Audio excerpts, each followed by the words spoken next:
Okay, so the kids needed a break. They needed to cool down. They needed to eat some snacks, and we had a bit of a bug alert, a ant bite or something, I don't know. So we had to kiss the boo-boos. So anyway, I'm going to try to make this short and sweet. I got my eye on, if you're wondering what I'm doing.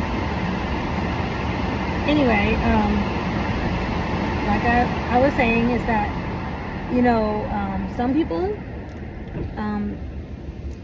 they continuously have an issue with maybe like leaving your mate, your girlfriend, boyfriend, whatever, open, where they feel empty or lonely, right? For whatever their level is. There is no right,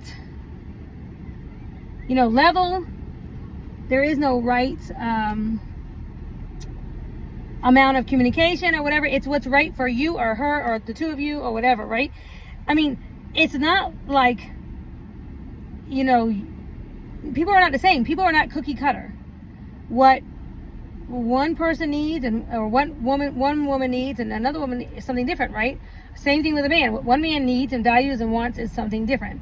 And so I think it's good to be clear, okay, to be concise and to talk about these things, to be open and honest, because when you speak to the elephant in the room, right, and you actually speak to what the fears are, the issues are, or what you feel would make you vulnerable in a relationship, vulnerable to, I don't want to say stepping out, because nobody wants to plan to step out. Nobody wants to seriously, it's like, okay, that's not a thing that anybody wants.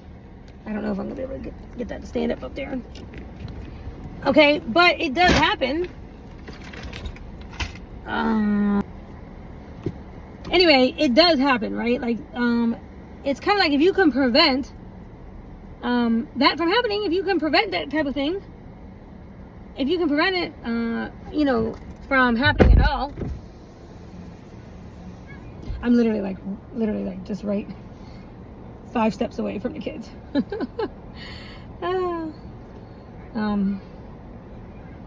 So I'm in the eye shot, believe me.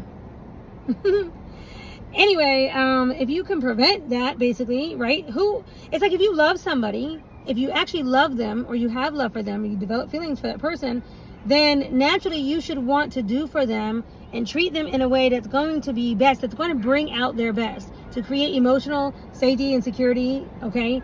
To create that feeling of togetherness or whatever it is that person really needs. It's like if you tell me that touch is your love language and I decide to not touch you for no reason at all, I just decide I want to touch you once a week or breadcrumb you in that way, right? That would be unloving. That's considered that's unloving, right? Like, that's mean. If touch is your love language, okay, and I don't touch you, it might even feel like an attack or like on purpose being mean, on purpose being or withholding, Some people might find it to be an attack, right? So I'm saying this because it's like when you know better, you do better, right? Or when you know what your partner has said or whatever, then, in the beginning when you are dating or talking or just getting to know each other, it is good to figure out if you can actually do what they ask. Can you actually satisfy this woman's insatiable need to talk? Can you actually satisfy that man's insatiable need to have intimate relations daily or a couple times a day or once a week or whatever? Can you actually fulfill that person's needs? That's just really important. Not only can you, are you willing to do that continuously throughout the relationship? In other words, if it feels like second nature to talk to you all the time, or to check in, or to be around each other because you genuinely like each other, or it just feels normal and okay, if everything feels good just to have that person, if you're the kind of person that has to go quiet and silent several times a week, To a person who wants the opposite, that can feel like a bit of an attack. Now, granted, I myself can be the kind of person that can absolutely keep myself entertained because I have a lot of hobbies and interests. But just because I'm keeping myself entertained with other things doesn't mean that I'm actually getting any of my emotional needs gratified, satisfied from somebody else or for something else or whatever while I'm doing these other activities. A lot of times for me, I feel like I'm holding my breath, you know, like while I'm doing something or working or doing a gig or, you know, just doing another activity until I get to see the person that I'm in love with, so I get to see or hear from them again, right? And so, I mean, I have been that way my whole entire life. My mother used to always say, like, I always came home from school seeming like I was like as if I held my breath all day long at school. I couldn't wait to tell my mother, you know, everything that went on, and it was like I had so much to say, like, oh my God, I spill all this out to you, right? So like, that's just who I am, okay? And so it's like if you genuinely don't really have that type of a desire to actually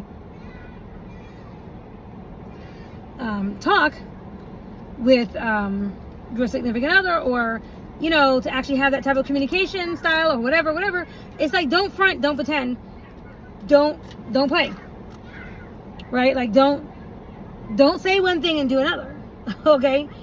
And so to me, these things are absolutely very, very, very important. To not leave your person who is supposed to be the one caring for you, just like you, if you're equally doing that for each other, you're not leaving each other open, okay? Nobody wants to feel lonely in a relationship. And I have experienced that. I've experienced feeling lonely in a relationship where it's like you have somebody, but either A, you don't want to talk to that person because they get on your last nerve, they holler at you, or they talk to you disrespectfully, or, you know, they are just rude, you know, or they're sometimes like they want to be a diva more than you. It's like, you know, I'm supposed to be the diva here. I'm supposed to be the female, okay? And I'm over here more catering to your whims and, you know, and sometimes I'm just like, like that. If it's more upkeep and more,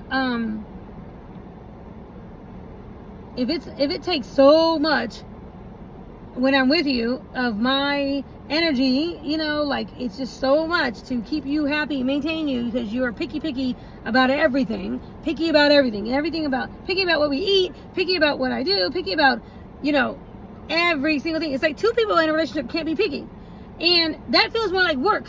It's like, if I don't want to go on vacation with you, right, where it's supposed to be fun, we're supposed to be having fun, right? And hold on, I was just checking on them. They were just playing.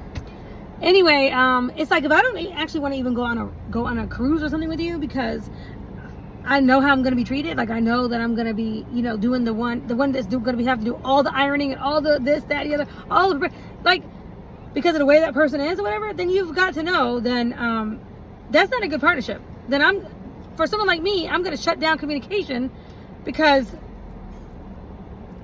that's going to feel like work, or like something I just don't want to do, right? Is that there should be an equal workload. Yes, baby?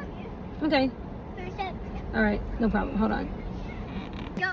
Miss Melinda, you're going to tell, let's say one of us is going to be the imposter. You can say, I'm the imposter, he's the imposter, or he's the imposter. So let's say you pick him as the imposter, right? No. This is just gonna get so let's say that he's the imposter. Listen, it's about to rain. We're gonna have to go because look, it's about to rain now. We're gonna have to play this game later. Hold on, guys.